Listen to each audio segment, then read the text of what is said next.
বিশ্ববিদ্যালয় ক্যাম্পাসের প্রতিটি গুরুত্বপূর্ণ স্থানে ছিল তাদের উপস্থিতি। মধুর ক্যান্টিনের আড্ডা, কার্জন হলের করিডোর, ফুলার রোডের নিভৃত পথ কিংবা অপরাজেয় বাংলার পাদদেশে সবখানেই তারা ছিলেন পরিচিত মুখ। কখনো রাজনৈতিক কর্মসূচিতে দৃপ্ত উপস্থিতি, কখনো নিভৃত আলাপে রোমান্টিক মুহূর্ত। এই দুই সত্তার মিশেলেই তারা হয়ে উঠেছিলেন ব্যতিক্রম। ঢাকা বিশ্ববিদ্যালয়ের বেগম রোকেয়া হল তখন শুধু আবাসন নয়, ছিল রাজনৈতিক ও সামাজিক চর্চার এক গুরুত্বপূর্ণ কেন্দ্র।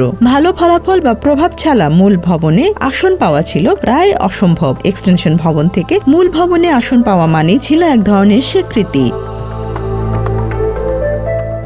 হলের বড় কক্ষ, সংযুক্ত বাথরুম, দেয়াল জুড়ে ক্লজেট, প্রশস্ত বারান্দা, সব মিলিয়ে এক ভিন্ন জগৎ। সন্ধ্যা নামলে বারান্দায় দাঁড়িয়ে গল্প, আর গভীর রাতে ছাদে উঠে নিঃশব্দ শহর দেখা, এসবই ছিল হল জীবনের অংশ। তবে সেই ছাদ ঘিরে ছিল মুক্তিযুদ্ধের নানা গুঞ্জন। কথিত আছে 1971 সালে নির্যাতনের মুখে অনেক ছাত্রী সেখান থেকে ঝাঁপ দিয়ে আত্মত্যাগ করেছিলেন। সত্য মিথ্যার মিশেলে এসব গল্প নতুনদের মনে তৈরি করত এক অদ্ভুত শিহরণ। এই পরিবেশে নাজমুন নাহার বেবি নিজেকে গড়ে তুলেছিলেন এক শক্তিশালী নেতৃত্বে। তিনি শুধু সৌন্দর্যেই নন, মেধা ও ব্যক্তিত্বেও ছিলেন অনন্য। ছাত্রদলের কেন্দ্রীয় কমিটির মহিলা বিষয়ক সম্পাদক এবং রোকেয়া হল শাখার সভাপতি হিসেবে তিনি ছিলেন প্রভাবশালী কণ্ঠস্বর। বিশেষ দিনগুলো 26 মার্চ, 16 ডিসেম্বর, 21 ফেব্রুয়ারি কিংবা ধর্মীয় উৎসব, এসব উপলক্ষে হলের খাবারের মান উন্নয়নে তিনি প্রভোস্ট ও হাউস টিউটরদের সঙ্গে সরাসরি দর কষাকষি করতেন। সেই সময় হলে থাকা ছাত্রীদের জন্য এক টুকরো ভালো মাংস পাওয়া ছিল বড় অর্জন, আর সেই অধিকার আদায়ে বেবির ভূমিকা জুনিয়রদের কাছে ছিল